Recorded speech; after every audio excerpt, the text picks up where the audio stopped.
গলায় যদি ক্যান্সার হয় গলার চিকিৎসা করতে হয়, পায়ে বিটেক্স মাখলে হবে না।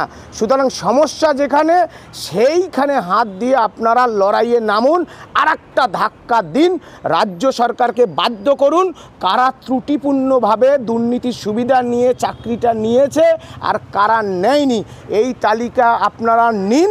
প্রত্যেক যোগ্য শিক্ষাকর্মী শিক্ষকের চাকরি বেঁচে যাবে। আমরা প্রখ্যাত আইনজ্ঞ প্রাক্তন বিচারপতি মাননীয় অভিজিৎ গঙ্গোপাধ্যায় স্যারের সাথে আমরা গতকাল যোগাযোগ করি যে স্যার, আমরা যোগ্য চাকরিহারারা অনশনকারীদের পক্ষ থেকে আপনার সাথে একটু দেখা করতে চাই।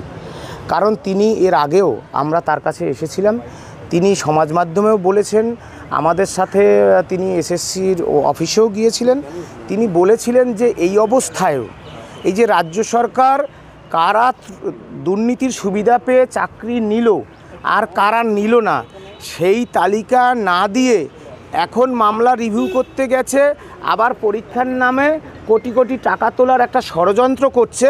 অথচ সকল যারা চিহ্নিত অযোগ্য তাদেরকে টার্মিনেট না করে এই অবস্থায় মাননীয় প্রাক্তন বিচারপতি অভিজিৎ গঙ্গোপাধ্যায় তিনি বলেছিলেন এই অবস্থাতেও ওএমআরের মিরর ইমেজের যে কপি তা জনসমক্ষে পাবলিক ডোমেনে প্রকাশ করে এই যে কারা দুর্নীতির সুবিধা পেয়ে চাকরি পেল আর কারা পেল না এই তালিকা নিয়ে গেলে সকল যোগ্য শিক্ষক শিক্ষিকা এবং শিক্ষাকর্মীর চাকরি বাঁচানো সম্ভব।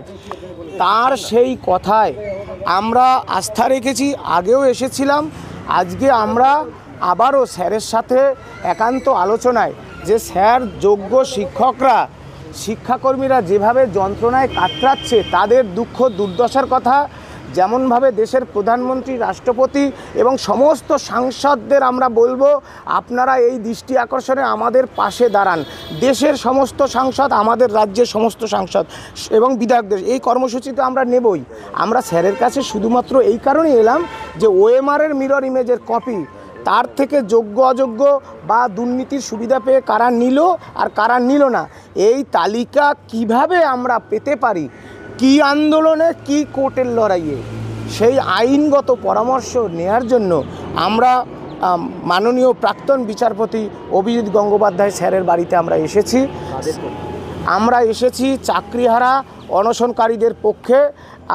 আমার নাম সুমন বিশ্বাস, আমরা পঙ্কজ রায়, প্রতাপ রানা সাহারা, আমরা এর আগেও অনশন করেছি, শহীদ মিনারেও আমরা এই প্রথম চাকরি বাঁচানোর সময় অনশন করেছি। আমরাই সেই অনশনকারীরা যারা চাকরি বাঁচানোর জন্য প্রকৃত অর্থে রাস্তার লড়াইয়ে আমরা আছি, কোর্টের লড়াইয়েও আমরা আছি এবং থাকব। এবং যোগ্য চাকরিহারাদের সব অংশের আপনাদের বলছি, আপনারা একযোগে থাকুন। আমরা প্রত্যেক যোগ্যের চাকরি বাঁচানোর জন্য আমাদের আত্মত্যাগ এবং আত্মবলিদান করার জন্য আমরা প্রস্তুত। তার জন্য আমরা সব অংশের মানুষের কাছে যাচ্ছি।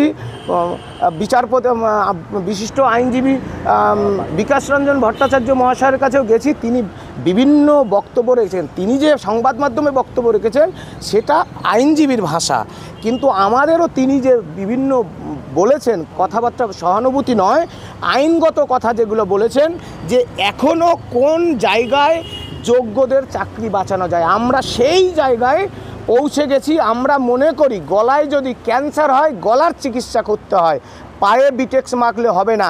সুতরাং সমস্যা যেখানে সেইখানে হাত দিয়ে আপনারা লড়াইয়ে নামুন, আর একটা ধাক্কা দিন, রাজ্য সরকারকে বাধ্য করুন কারা ত্রুটিপূর্ণভাবে দুর্নীতির সুবিধা নিয়ে চাকরিটা নিয়েছে আর কারা নেয়নি এই তালিকা আপনারা নিন।